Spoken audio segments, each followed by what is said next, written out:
है। एक विशाल जंगल में बहुत से पशु पक्षी रहा करते थे। उनके बीच एक रंगीला नाम का बड़ा ही नेक हिरण भी रहता था। वो बहुत ही मेहनती, मिलनसार और परोपकारी था। वो अपने मन, कर्म और वचन से सबका ख्याल रखता था। किसी का स्वास्थ्य खराब होने पर वो हालचाल लेने के साथ साथ उसके उपचार की भी व्यवस्था करता था।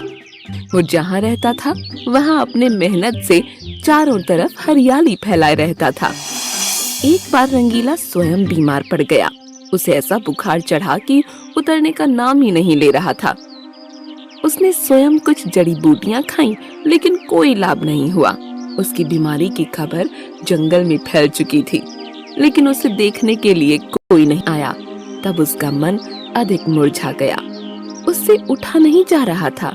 फिर भी वो उठकर कुछ आगे आया और उसने देखा 2 हिरण उसके इलाके में आ गए थे। वो बड़ी बड़ी हरी हरी घास खा रहे थे। उन्होंने जब रंगीला को देखा तो मुस्कुराने लगे। अरे रंगीला, कैसी है तुम्हारी तबीयत? हम तो तुमसे ही मिलने आए हैं, तुम्हारा हालचाल जानने आए हैं। हाँ रंगीला, हमने सुना तुम्हारी तबीयत बहुत खराब है, तो हमसे रहा नहीं गया, इसीलिए चले आए हैं। अब बताओ कैसी तबीयत है? तबीयत में कुछ फर्क नहीं आया है, अब कोई दूसरी दवा लेनी पड़ेगी। हाँ हाँ, अच्छी दवा लेना, अपना ख्याल रखना। तुम आराम करो, हम चलते हैं। रंगीला मुड़कर अपने अड्डे की तरफ चला और इधर ये दोनों हिरण फिर से रंगीला के इलाके की हरी हरी घास खाने लगे। मैंने इस जगह के बारे में जितना सुना था उससे भी अच्छा पाया। रंगीला ने बड़ी मेहनत से गुलशन सजाया है। चारों तरफ हरियाली ही हरियाली है। देखकर और खाकर तबीयत हरी हो गई। आज पेट भरकर खा लेता हूँ, कल रंगीला से मिलने के बहाने फिर आऊंगा। मुझे रंगीला की तबीयत से क्या लेना? ये हरियाली खींच लाई है मुझे। मैं भी तुम्हारे साथ कल आऊंगा। दोनों हिरणों का जब पेट भर गया तब वो वहाँ से चले गए। अपने इलाके में जाकर वो रंगीला के इलाके की हरी हरी घास की तारीफ करने लगे। अरे भाई, यहाँ सूखी घास खाते पड़े हो। जाओ रंगीला के दरबार में, वहाँ चारों तरफ हरियाली ही हरियाली है। वहाँ जाओ, रंगीला का हालचाल पूछो और पेट भरकर हरी हरी घास खाओ। रंगीला बहुत अच्छा है, बड़ा नेक है।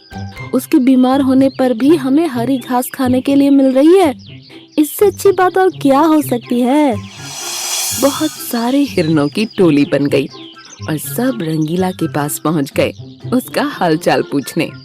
पहले तो रंगीला को इस बात की बड़ी खुशी हुई कि कितने सारे लोग उसका हालचाल जानने के लिए आ गए।